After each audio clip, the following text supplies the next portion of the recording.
나는 요즘 아침을 무서워한다. 아니 아침이라 부르기도 애매한 새벽 4시가 더 맞다. 눈은 스스로 떠지는데 몸은 침대에 붙은 돌덩이처럼 무겁다. 숫자들이 검은 칠판 위에 흰 분필로 쓰이듯 나타난다. 카드값, 전기요금, 가스요금, 약값, 대출이자. 하나씩 늘어날 때마다 벽시계 초침 소리가 커져서 똑딱똑딱 하는 소리가 마치 내 심장을 치는 망치 같다. 나는 벌떡 일어나 서랍을 열고 낡은 계산기를 꺼낸다. 버튼을 누를 때마다 새벽의 고요를 깨는 삑삑 소리가 들린다. 계산기 화면엔 늘 같은 글자가 뜬다. 마이너스. 그 글자 하나가 내 심장을 내려앉게 한다. 숨이 막혀 창문을 열면 차가운 공기가 목을 파고든다. 곧이어 기침이 터진다. 작년 겨울부터 시작된 기침이다. 병원에 가야 하는 걸 알지만 진료비를 생각하면 발걸음이 떨어지지 않는다. 나는 부엌으로 간다. 전기포트를 올리고 아내가 자는 방을 힐끗 본다. 얇은 이불이 어깨까지 올라와 있다. 내가 발뒤꿈치를 들고 걸어도 아내가 모를 리 없다. 하지만 아내는 눈을 감는다. 아내는 모른 척하는 게 자신이 할 수 있는 위로라 생각한다. 포트에서 물 끓는 소리가 들리면 믹스커피 한 봉지를 컵에 털어넣는다. 뜨거운 김이 올라오는 머그잔을 두 손으로 감싸진다. 커피가 아니라 죄책감을 마시는 기분이 든다. 머릿속으로 오늘의 할 일을 적는다. 은행, 주민센터, 구직센터, 중고시장. 은퇴가 이렇게 길고 쓰라릴 줄은 몰랐다. 마지막 날 동료들이 케이크를 꺼내며 말하던 장면이 떠오른다. 이제부터는 편히 쉬세요. 그 말이 이제는 우스꽝스러운 농담처럼만 들린다. 아침 햇살이 겨우 올라오면 신문 대신 광고 전단을 모은다. 마트 특가, 약국 할인, 통신사 혜택. 돋보기를 써가며 무엇을 어디서 사야 가장 싸게 살 수 있을지 계산한다. 냉장고는 금방 비어간다. 콩나물, 두부, 달걀. 아내는 콩나물로 국을 끓이고 남은 건 무쳐서 반찬으로 낸다. 나는 이게 제일 좋아. 아내는 늘 그렇게 말한다. 그 말이 고마운데 동시에 미칠 듯이 미안하다. 우리 둘 다 안다. 그게 정말 제일 좋아서가 아니라 지금 집에 있는 게 그것뿐이기 때문에 하는 말이라는 걸. 집안을 둘러보면 내 실패가 보인다. 싱크대 밑에 쌓인 공과금 고지서, 현관 옆에 쌓인 중고상자, 오래된 라디오의 잡음. 거실 장판이 들뜨면 나는 테이프를 덧붙인다. 임시방편. 요즘 내 인생도 임시방편으로 버티는 중이다. 나는 낡은 점퍼를 걸치고 정거장까지 천천히 걸어간다. 길모퉁이 담장에는 전단지가 겹겹이 붙어 있다. 고수익 단기 알바, 안전한 재테크 상담. 고개를 젓고 지나치지만 글자들이 한동안 머릿속에 남는다. 버스 맨 뒷좌석에 앉아 창밖을 본다. 그 길은 내가 한때 매일 출근하던 방향이다. 지금 그 길과 나 사이에 있는 건 시간과 돈, 그리고 자존심이다. 은행 창구에서 번호표를 뽑는다. 내 앞사람들의 반짝이는 구두와 단정한 옷차림, 척척 나오는 숫자들이 눈에 들어온다. 내 차례가 되면 어린 직원이 친절하게 묻는다. 어르신 무엇을 도와드릴까? 그 말은 친절하지만 내 귀에는 도움을 받아야만 하는 사람이라는 선언처럼 들린다. 이자 조금만 유예가 가능할까요? 입술이 바짝 마른다. 직원은 규정을 읊는다. 규정은 늘 규정대로다. 나는 고개를 끄덕인다. 고개를 끄덕이는 건 돈이 들지 않으니까. 점심 무렵 구직센터 게시판 앞에 선다. 택배 상하차, 청소, 경비. 내 나이에 할 수 있는 일들이 생각보다 많아 보인다. 하지만 면접을 보면 관리실장은 끝내 말하지 않는다. 일이 조금 힘들어서요. 나는 먼저 자리에서 일어난다. 먼저 물러나는 사람이 덜 다친다는 걸 요즘 배운다. 저녁엔 아내와 TV를 본다. 드라마 속 사람들은 울고 웃고 반전에 반전을 거듭한다. 광고가 나오면 나는 무음 버튼을 누른다. 적금, 여행, 보험. 하나같이 우리 집엔 없는 이야기다. 아내는 화면에서 눈을 떼고 내 무릎 위로 담요를 끌어올린다. 그게 말보다 무거운 위로다. 나는 고마워 대신 아내의 손등 위에 손을 얹는다. 언제부터인지 아내의 손엔 주름이 가득했다. 나는 회사에 다니던 시절 내내 마음속에 하나의 꿈을 품고 있었다. 언젠가 내 가게를 갖겠다. 누구 밑에서 보고서에 사인받고 팀장에게 보고하고 상사의 눈치를 보며 사는 게 싫었다. 나는 내 이름이 붙은 간판을, 내 손으로 여닫는 셔터를, 내 마음대로 물건을 채워 넣는 진열대를 원했다. 은퇴하고 받은 퇴직금을 들고 나는 결국 점포 하나를 계약했다. 골목 끝 파란 차량이 달린 낡은 가게였다. 벽지는 오래돼 조금 누렇게 바랬지만 나는 그 누런색조차 새롭게 보였다. 이제 이곳이 내 세상이라는 생각 때문이었다. 아내와 함께 먼지를 털어내고 진열대를 칠했다. 페인트 냄새가 진하게 배어 들었지만 그 냄새조차 달콤했다. 아내가 장난처럼 말했다. 여보, 새집 장만한 것보다 더 신난 것 같네. 나는 웃으며 대답했다. 이제 진짜 우리 인생 시작하는 거야. 이번엔 누가 월급 주는 게 아니라 우리가 직접 버는 거지. 가게 문을 반쯤 열어놓고 새벽 공기를 맞았다. 진열대 위에 과자 봉지들이 반짝였고 라면 박스가 정갈하게 쌓여 있었다. 그날 아침 학교 가는 길에 학생 2명이 들어왔다. 사장님, 이거 맛있어요. 한 녀석이 껌을 집으며 물었다. 제일 잘 나가. 나는 웃으며 대답하고 손에 익숙하지 않은 돈통에서 잔돈을 꺼내 건넸다. 동전이 손가락 사이를 바스락거리며 굴러갔다. 나는 그 순간 이게 내 자리였구나 하고 느꼈다. 점심 무렵엔 동네 아주머니들이 들렀다. 사장님, 콩나물은 어디 있어요? 오늘 아침에 들어온 신선한 거 있어요. 여기요. 아주머니들이 서로 농담을 주고받으며 장바구니를 채워갔다. 저녁 무렵 학원 끝난 학생들이 몰려와 컵라면을 사고 사장님 서비스 없어요. 하고 웃을 때 나는 작은 사탕을 건네주었다. 아이들의 웃음소리가 가게 문 밖까지 따라 나갔다. 그 웃음이 내 피로를 덮었다. 작은 사회, 작은 온기. 며칠 지나지 않아 내 가게는 동네 소식통이 되었다. 누구네 집 강아지가 새끼를 낳았는지, 어느 골목 가로등이 고장났는지, 버스 노선이 어떻게 바뀌는지. 손님들은 계산대 앞에 서서 이런저런 얘기를 흘려놓고 갔다. 나는 고개를 끄덕이며 들었다. 신문보다 빠르고 뉴스보다 따뜻했다. 아내도 어느새 가게 일을 도왔다. 여보, 이거 라벨은 내가 붙일게. 아니야, 당신은 손목 아프잖아. 그러면서도 둘이 나란히 앉아 가격표를 붙이는 일이 즐거웠다. 밤에 가게 셔터를 내리며 나는 매번 뿌듯했다. 내가 벌어서 내가 지켜낸 하루. 가게 안에 남아있는 따뜻한 전구 불빛을 바라보며 나는 꿈이 현실이 된 걸 느꼈다. 그러나 기세 좋던 시간은 오래가지 않았다. 동네 한복판에 대형마트가 들어섰다는 소식이 들렸다. 사장님, 이제 큰일이네. 거기 가면 다 싸다던데. 손님들이 농담처럼 건넨 말이 가슴에 걸렸다. 마트 오픈 첫날 사람들은 줄을 섰다. 차량 행렬이 도로를 메웠고 풍선이 휘날렸다. 나는 가게 안에서 창밖을 내다봤다. 사람들이 양손 가득 장바구니를 들고 나오는 모습이 보였다. 내 가게 앞 진열대 위 과자는 여전히 그대로였다. 그날 도매상에게서 전화가 왔다. 사장님, 원가가 좀 올랐어요. 나는 계산기를 두드렸다. 가격을 올리면 손님이 떠나고 그대로 두면 내가 손해였다. 양쪽 다 빼기였다. 매출은 서서히 줄어들었다. 어느 날 유통기한 하루 남은 우유를 덤핑했다. 오늘까지만 반값입니다. 목소리를 크게 내봤지만 손님은 오지 않았다. 결국 우유팩을 쓰레기 봉투에 넣었다. 그 순간 내 하루도 함께 버려진 것 같았다. 아내는 조심스레 말했다. 여보, 이대로 괜찮을까? 다른 길을 생각해 보는 게 어때? 나는 고개를 저었다. 아직 버틸 수 있어. 조금만 더 버티면 손님 돌아올 거야. 그러나 그 말은 스스로를 속이는 주문 같았다.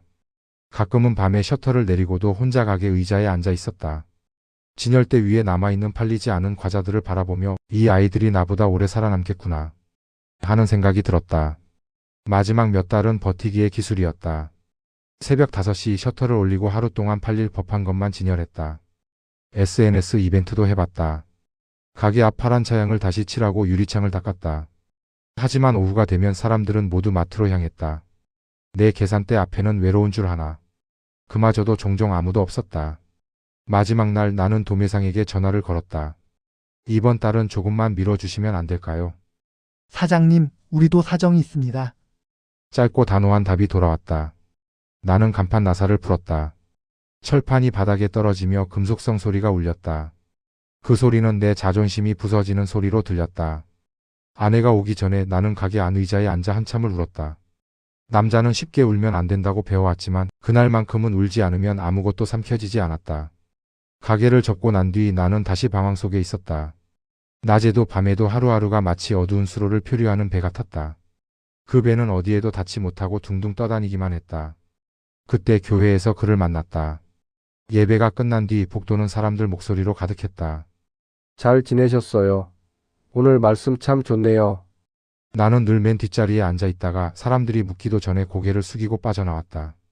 괜히 누가 요즘은 어떻게 지내냐고 물으면 그럭저럭요 라고 짧게 답한 뒤 이어질 침묵이 무서웠다. 그날 내 발끝에 그림자가 드리워졌다. 고개를 들자 회색 코트에 단정한 넥타이를 맨 남자가 서 있었다. 정갈하게 빗어 넘긴 머리, 지나치게 반짝이지 않는 구두. 그는 조심스럽게 웃으며 말을 걸었다. 형님, 오늘 말씀 참 좋지 않았습니까? 나는 습관처럼 대답했다. 예, 좋았죠. 그는 빈자리를 끌어와 내 옆에 앉았다. 저는 장준이라고 합니다. 근처에서 일해요. 교회는 자주 오지만 형님은 오래 다니셨죠? 그렇죠, 오래됐죠. 그는 고개를 끄덕이며 한 박자 쉬더니 물었다. 혹시 골목 끝 파란 차양 슈퍼 형님 가게 아니었습니까? 심장이 움찔했다. 예, 했었죠. 그는 미소를 지었다. 지나다니며 몇 번 들렀습니다. 참 정겨운 가게였어요. 그런데 요즘은 안 보이더군요. 문 닫았어요. 내 목소리는 바닥에 떨어진 돌멩이처럼 굴러나왔다. 그는 한숨을 아주 조심스럽게 쉬며 내 어깨에 손을 얹었다. 세상이 야박합니다. 하지만 형님 같은 분은 반드시 다시 일어날 수 있습니다. 저는 그런 분들을 돕는 일을 합니다. 그날은 그것으로 끝이었다. 그런데 이상하게 돌아서는 그의 뒷모습이 든든해 보였다. 다음 주일 그는 다시 내 옆에 앉았다. 이번에는 커피캔 하나를 건네며 웃었다. 형님, 이런 거라도 같이 마시죠. 혼자 계시면 더 쓸쓸하시잖아요. 나는 캔을 받아들며 짧게 고개를 끄덕였다. 그는 조심스레 말을 꺼냈다. 형님, 요즘 생활은 어떠세요? 나는 대답 대신 웃으며 고개를 저었다. 그는 잠시 뜸을 들이다가 말했다. 사실 요즘 정부에서 지원하는 도시재생 사업이 있어요. 안전한 투자고 기간도 길지 않습니다. 형님 같은 분들께 기회를 드리고 싶어곤 합니다. 나는 눈썹을 찌푸렸다. 그런 게 정말 안전합니까? 그는 잠시 손목시계를 보고 목소리를 낮췄다. 나라에서 보증하는 프로젝트입니다. 배당 구조고 세금 문제도 깨끗합니다. 저희가 어르신 맞춤으로 다 처리해드립니다. 그의 설명은 막히지 않았다. 전문 용어를 쉬운 말로 풀어냈다. 그리고 마지막에 던진 한마디가 내 가슴을 찔렀다. 형님, 자식들에게 손 벌리고 싶지 않으시잖아요. 나는 아무 대답도 하지 못했다. 머릿속에서 오래 묵은 수치가 끌어올랐다. 자식들 앞에서 고개 숙이고 싶지 않았다. 나는 고개를 숙였다. 한번 생각해 보겠습니다. 얇은 서류 봉투를 내밀며 웃었다. 작게 시작해 보시죠. 믿음을 보이겠습니다. 나는 결국 아주 작은 금액을 맡겼다. 사람을 믿은 게 아니라 절박함 때문이었다. 한 달 뒤 약속한 배당이 정확히 들어왔다. 통장에 찍힌 숫자를 보는 순간 가슴이 빠르게 뛰었다. 정말 되는구나. 집으로 돌아오는 길 봄바람이 따뜻했다. 버스 손잡이를 잡은 손바닥에 땀이 배었다. 아내가 물었다. 이거 무슨 돈이야? 그냥 예금이자. 요즘 같은 때에. 그런 게 있어. 나는 방으로 들어가며 더 묻지 말라는 듯 문을 닫았다. 아내는 조용히 고개를 끄덕였다. 가느다란 신뢰가 우리 사이를 스쳤다. 나는 그 신뢰를 지키려다 더 큰 거짓말로 덧칠했다. 다음 달 장준이 말했다. 타이밍이 왔습니다. 조금만 더 들어가면 회복 속도가 달라집니다. 솔직히 형님 사정을 생각하면 마지막 기회일 수도 있습니다. 그는 서류를 내밀며 차트를 보여줬다. 곡선은 매끈하게 올라가 있었고 숫자는 커 보였다. 나는 눈을 조추며 숨을 삼켰다. 그는 서류를 접어 내게 건네며 말했다. 형님, 저는 사기꾼이 아닙니다. 그래서 일부러 이렇게 보여드리는 겁니다. 형님이 보시고 직접 판단하시라고. 그 순간 사기꾼이라는 단어가 귀에 맴돌았다. 그러나 그의 태도는 오히려 의심을 무디게 했다. 나는 집에 돌아와 밤마다 계산기를 두드렸다. 숫자들이 속삭였다. 이번만 크게 들어가면 다 끝낼 수 있다. 불안은 으르렁거렸다. 망할 수도 있다. 나는 결국 집 담보 대출을 받았다. 은행 상담실에서 사인할 때 손이 미세하게 떨렸다. 창구 직원이 말했다. 신중하게 결정하신 거죠? 나는 그럼요. 라고 답했다. 그 말은 직원이 아니라 나 자신을 속이는 다짐이었다. 돈을 맡기던 날 서류는 빠르게 오갔다. 도장 소리가 탁탁 울렸다. 복사기가 돌아가는 동안 장준은 안부를 물었다. 형님, 요즘 잠은 좀 주무십니까? 조금 나아졌어요. 잘하셨습니다. 이번 결정 정말 잘하신 겁니다. 그의 말은 은은한 마취제 같았다. 나는 그 마취에 점점 무뎌졌다. 셋째 달이 끝나갈 즈음 휴대폰 화면 속 통화 중 글자가 전자시계처럼 깜빡이고 있었다. 그 깜빡임이 마치 내 눈꺼풀 안쪽에 있는 편두통 같았다. 나는 다이얼을 지우고 다시 눌렀다. 4번, 5번, 10번. 통화 연결음은 한 번도 울리지 않았고 통화 중이라는 문장만이 남았다. 사흘 뒤 그 번호는 아예 없는 번호가 되어 있었다. 그제야 나는 사무실로 갔다. 엘리베이터 버튼을 누르자 투명한 플라스틱 안쪽에 먼지가 갇혀 있었다. 문 앞에 도착했을 때 초인종은 있었지만 이름표는 떨어져 나가 있었다. 도어락 아래로 얇은 종이 한 장이 셀로판 테이프로 붙어 있었다. 임대. 안쪽은 비었다. 회색 카펫은 발자국 하나 없이 깨끗했고 창틀 위에는 아주 고른 간격으로 먼지들이 앉아 있었다. 나는 문손잡이를 붙잡았다. 아무 소리도 나지 않았다. 계단에 앉았을 때 누군가 내 옆에 그림자처럼 섰다. 그 사람 찾으러 오셨어요? 주름이 부서진 손 등 봉투가 구겨진 꼭지. 나는 대답 대신 고개를 들었다. 예. 나도요. 연금 더 받으면 갚을 수 있겠다 싶어서 조금 무리했죠. 그 사람의 입술이 잠깐 떨렸다. 근데 이런 세상일 줄은. 나는 난간을 꽉 잡았다. 관절이 덜그럭거리는 소리가 들리는 것 같았다. 그 모든 소음 위로 내 속에서 누가 재빨리 한 단어를 꺼내 들었다. 사기. 창문에 비친 얼굴은 낯선 사람이었다. 유리창에 묻은 물방울이 흘러내릴 때마다 낯선 얼굴도 길게 늘어졌다. 집 앞 골목에서 나는 몇 번이나 걸음을 멈췄다. 문을 열었을 때 현관에 낯선 냄새가 났다. 종이 잉크 긴장. 거실 가운데 식탁 위에는 서류가 펼쳐져 있었고 안에는 팔짱을 낀 채 서 있었다. 이게 뭐야? 안에 손끝이 가리킨 건 대출 계약서였다. 나는 흠칫했다. 눈에 뜨거운 바람이 훅 들어온 것 같았다. 어떻게 그걸? 어떻게 알았냐고. 집 주소가 우리 집이고 인감 도장은 당신 이름이잖아. 아내의 목소리는 낮고 단단했다. 달아오르기 직전의 주전자 같은 소리. 왜 집 담보를 잡았어? 나는 입술을 죽였다. 잠깐 설명을. 잠깐이 어디 있어? 지금 우린 집도 노후도 당신 건강도 다 위험해. 테이블에 손바닥이 쾅 하고 내려앉았다. 종이가 공중으로 흩날렸다. 자식들에게서 전화가 왔다. 스피커폰으로 전환했더니 전자음 뒤로 성인 남자의 낮은 숨소리가 들렸다. 우리 큰애였다. 아버지, 이게 뭡니까? 나는 대답하지 못했다. 왜 상의 한마디 없이 이런 결정을 해요? 아버지, 우리가 가족이면 도와달라고 했어야죠. 둘째가 이어받았다. 아버지답지 않아요? 적어도 우리한테는 말했어야죠. 미안하다. 그 말이 겨우 나왔다. 미안하다는 말이 무슨 의미인지 알아요? 큰애가 물었다. 그 질문은 사실 지금 우리가 무엇을 해야 하느냐가 아니라 우릴 어디까지 밀어붙일 생각이었냐에 가까웠다. 나는 그걸 알았다. 그래서 더 말할 수 없었다. 그날 밤 아내는 이불을 가져다 주고도 끝내 등을 돌려 누웠다. 두 사람 사이 매트를 사이에 둔 간격이 바다가 되었다. 나는 바다 건너편 아내의 어깨를 보았다. 말을 걸면 물에 빠질 것 같았다. 가만히 숨을 골랐다. 벽식의 초침이 딱딱딱하고 박자를 맞췄다. 그 박자는 마치 내가 어디선가 물에 잠기는 시간과도 같았다. 다음 날 나는 장준을 찾으려 도심의 빌딩 몇 군데를 배회했다. 서류에 찍힌 주소로 가면 폐문이었고 소개받았던 카페는 이미 다른 가게로 바뀌어 있었고 명함에 나온 번호는 소리가 없었다. 교회에 나갔다. 그가 앉던 자리, 그가 기도하던 척하던 행거 뒤쪽 커피 테이블 다 비어 있었다. 나는 복도에서 서성이다가 성가대 연습실 문틈으로 흘러나오는 소리에 잠깐 귀를 기울였다. 그 음은 내 신경을 건드리지 않았다.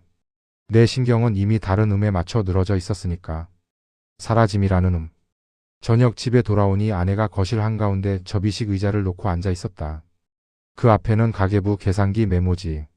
이제부터 전부 같이 보자. 나는 고개를 끄덕였다. 아내가 메모지에 큰 글씨로 썼다. 지금 가진 돈, 꼭 필요한 돈, 갚아야 할 돈. 우리는 하나씩 적었다. 적다 보니 공백이 중간중간에 생겼고 그 공백이 내 이름 같았다. 나는 작은 목소리로 말했다. 미안해. 아내는 눈을 들어 잠깐 나를 봤다. 그 말 오늘은 들을게. 내일부터는 안 듣게 해줘. 그 말이 내 심장 한가운데에 모처럼 박혔다. 나는 고개를 끄덕였다. 그날 밤 나는 계산기를 꺼내지 않았다. 아니, 꺼낼 엄두가 나지 않았다. 사흘째 되던 날 우편함에 전단지가 꽂혀 있었다. 피해자 모임 안내 느린 빌딩 2층 오후 3시. 볼펜으로 덧쓴 작은 글씨가 있었다. 혼자가 아닙니다.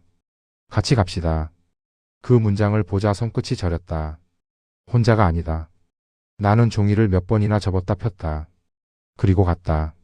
느린 빌딩 2층 복도는 형광등 2개가 나가 있었다. 문패에 작은 회의실이라고 쓰여 있었다.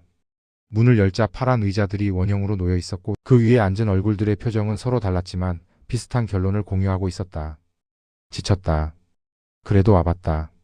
사회자는 짧게 말했다. 오늘 처음 오신 분 계세요? 나는 손을 들었다. 여기서는 이름 대신 닉네임을 씁니다. 저는 봄이에요. 오른쪽에 앉은 남자는 바람, 맞은편에 앉은 여자는 별이라고 했다. 내 차례가 오자 나는 말했다. 저는 해질녘이라고 하겠습니다.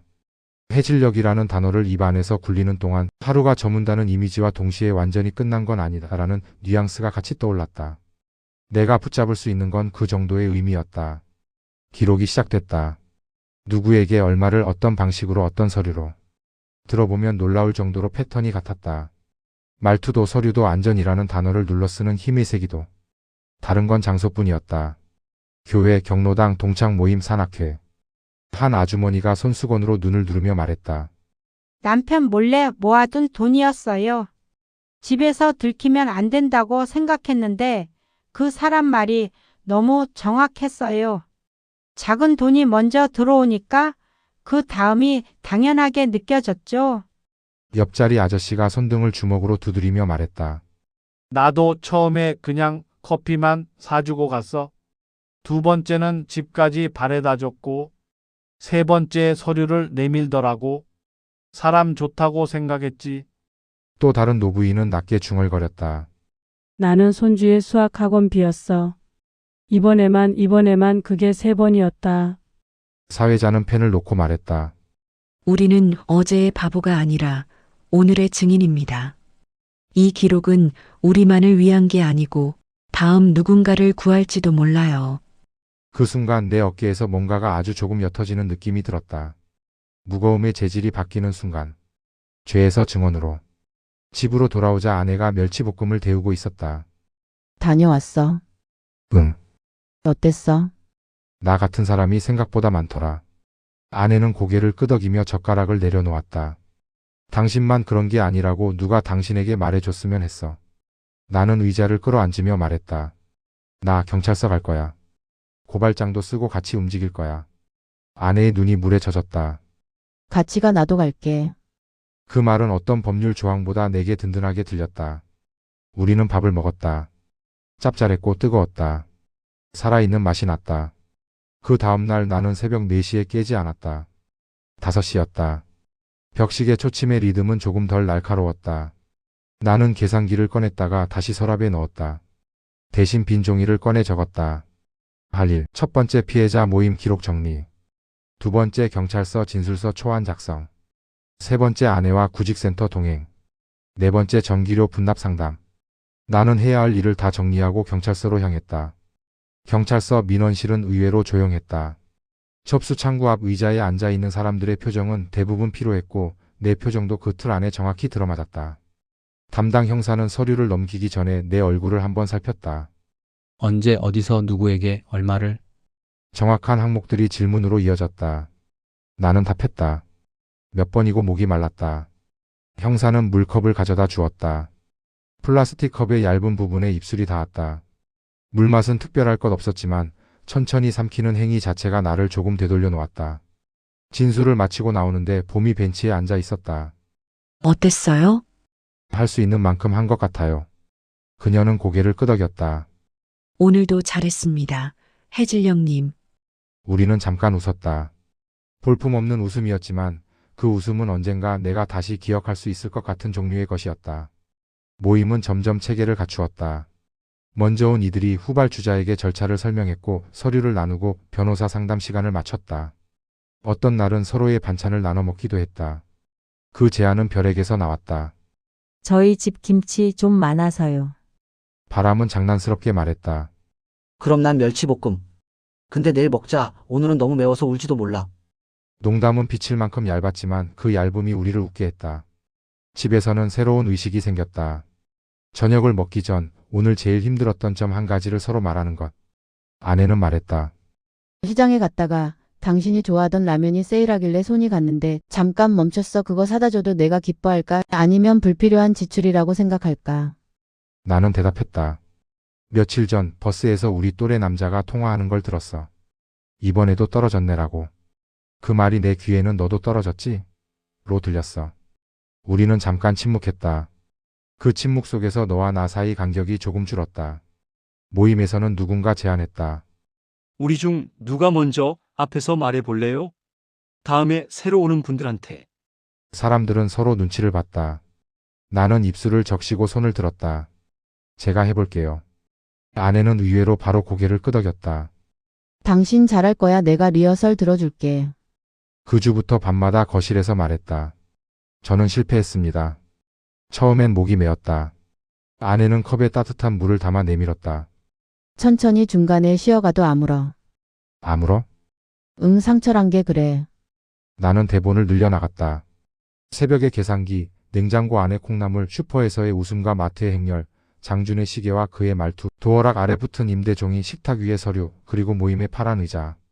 장면들을 이어 말로 세웠다. 말이 끝날 때마다 아내는 손바닥을 2번 가볍게 쳤다. 방금 그 문장 좋아. 죄에서 증언으로 바뀌었다는 부분. 나는 고개를 끄덕이며 문장을 적었다. 밤이 깊어질수록 내 문장도 낮의 빛을 조금씩 닮아갔다. 강연 당일 마을회관의 소파는 오래돼 가죽이 갈라져 있었다. 낡은 마이크는 가끔 웅마이너스하고 낮은 잡음을 냈다. 내 차례가 되자 나는 마이크를 쥐었다. 손바닥에 땀이 찼다. 첫 문장. 저는 실패했습니다. 그 말이 공기를 가르고 나갔다. 나는 천천히 이어 말했다. 한 번 성공하는 것보다 실패를 인정하는 게 더 어렵더군요. 사람들이 고개를 들었다. 나는 새벽의 숫자들, 가게의 사탕, 장준의 다정한 미소, 도어락 아래 종이, 아내의 목소리를 말했다. 그리고 마지막에 이렇게 덧붙였다. 안전하다는 말에 속았습니다. 아니, 안전하다는 말에 기대고 싶었기 때문입니다. 무엇보다 가족에게 숨겼습니다. 가장의 체면이 우리를 지켜준다고 믿었는데 그 체면이 우리를 더 위험하게 만들었습니다. 이제 숨지 않겠습니다. 숫자를 같이 보고 서류를 같이 읽고 혼자 해결하지 않겠습니다. 그때 구석자리에서 봄이 일어섰다. 우리는 어제의 바보가 아니라 오늘의 증인입니다. 박수가 일었다. 아내가 객석 뒤에서 고개를 크게 끄덕였다. 그의 얼굴엔 오래전 우리가 처음 만났을 때 같은 표정이 어렴풋이 떠 있었다. 나는 그 표정을 보고 잠깐 말을 잊었다. 마이크를 내려놓고 깊게 허리를 숙였다. 강연이 끝난 뒤 한 노인이 내게 다가왔다. 아저씨 말이 귀에 박혔습니다. 전 아직 집사람한테 말을 못했어요. 나는 그의 손을 잡았다.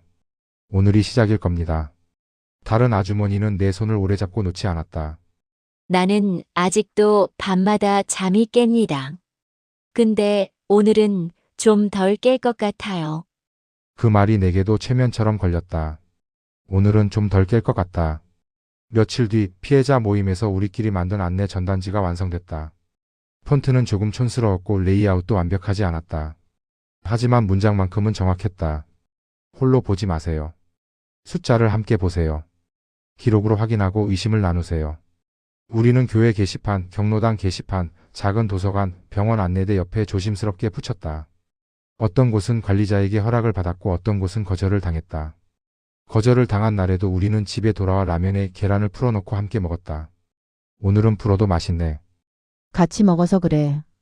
맛이라는 것은 결국 조건의 문제였다. 가끔은 나 자신이 미웠다. 강연 후 집에 돌아오는 길 별이 유난히 많아 보이는 날이면 더 그랬다. 그날 단 한 번만 더 서류를 자세히 봤더라면, 그 한마디가 마음을 찌를 때 자리를 일어났더라면. 하지만 그때마다 아내가 말했다. 그럼에도 불구하고. 뭐가? 우린 오늘 여기까지 왔지. 그럼에도 불구하고. 그 네 단어는 신락 같은 밧줄이었다. 나는 그 밧줄을 잡고 서 있었다. 어느 아침 나는 재활의학과 대기실에서 기침 검사를 받으러 줄을 섰다. 옆자리에서 어떤 남자가 신문을 펼쳤다. 금융범죄기사. 그는 혀를 찼다. 요즘 참 별의별 놈들이 다 있네. 나는 조용히 웃었다. 예. 별의별 사람들이 있고 별의별 사람들이 또 살아냅니다. 그가 나를 쳐다보더니 웃었다. 그 말 괜찮네요. 대기실의 공기가 아주 조금 가벼워졌다. 집 안에도 표지판이 하나 생겼다. 현관벽에 작은 코르크 보드를 달고 명함을 꽂았다. 시니어 금융피해 예방 자원활동가. 명함이 번쩍이지는 않았지만 그 종이 한 장의 감촉은 내 손바닥에서 오래 남아 있었다. 시장에 갔을 때 또래 남자가 물었다. 이런 것도 있습니까? 네, 있어야 해서 만들었습니다. 그는 고개를 끄덕였다. 세상이 바뀌었네요. 아니요. 나는 말했다. 우리가 바뀐 겁니다. 나는 이제 새벽 4시에 깨어도 예전처럼 겁먹지 않았다. 벽시계 초침은 여전히 딱 마이너스 울리지만 그 소리는 이제 일어나자에 가까웠다. 나는 계산기 대신 목록을 꺼냈다. 목록은 다리였다. 언젠가 깊은 물에 빠진 적이 있었기 때문에 나는 다리의 가치를 더 잘 알게 되었다. 저녁에 우리는 장을 봤다. 콩나물, 애호박, 달걀 한 판. 집으로 돌아와 부엌에서 나란히 섰다. 나는 칼을 잡았고 아내는 펜을 달궜다. 콩나물은 내가 헹굴게. 애호박은 내가 썰게. 달걀은? 같이. 프라이팬에서 기름이 지글거리는 소리가 났다. 달걀을 깨면 노른자가 둥글게 퍼졌다. 나는 소금병을 살짝 기울였다. 아내가 내 손등을 가볍게 쳤다. 너무 짜다. 알았어. 그 가벼운 농담이 부엌의 공기를 바꿨다. 밥상 앞에서 나는 과거를 떠올렸다. 가게 간판 나사, 임대 종이, 파란 의자, 법원 복도, 전단지를 붙이던 아침의 찬바람. 그 모든 이미지가 내 안에서 서로를 밀치지 않고 앉았다. 이제 그것들은 나를 공격하는 기억이 아니라 내가 증언할 수 있는 문장들이었다. 밤이 왔다. 불을 끄기 전 나는 창문을 조금 열었다. 커튼이 바람을 타고 미세하게 흔들렸다. 어디선가 아이들 웃음소리가 멀어졌다가 다시 가까워졌다. 세상은 그대로였고 나는 조금 변했다. 그래서 들리는 소리가 달라졌다. 침대에 누워 눈을 감았다. 초침 소리가 여전히 규칙적으로 울렸다. 그 리듬 위에 누군가가 아주 조용한 목소리로 말을 얹었다. 괜찮다, 내일도 가자. 나는 속으로 대답했다. 그래, 내일도 가자. 그리고 잠이 들었다. 이번 잠은 오래 깊고 단단했다. 깊은 물 아래서 한동안 숨을 참고 있던 사람이 마침내 수면 위로 올라와 크게 숨을 들이마실 때 나는 그 기분. 그 숨 하나면 당장은 충분했다. 그 숨 하나로 내일을 건널 수 있을 것 같았다.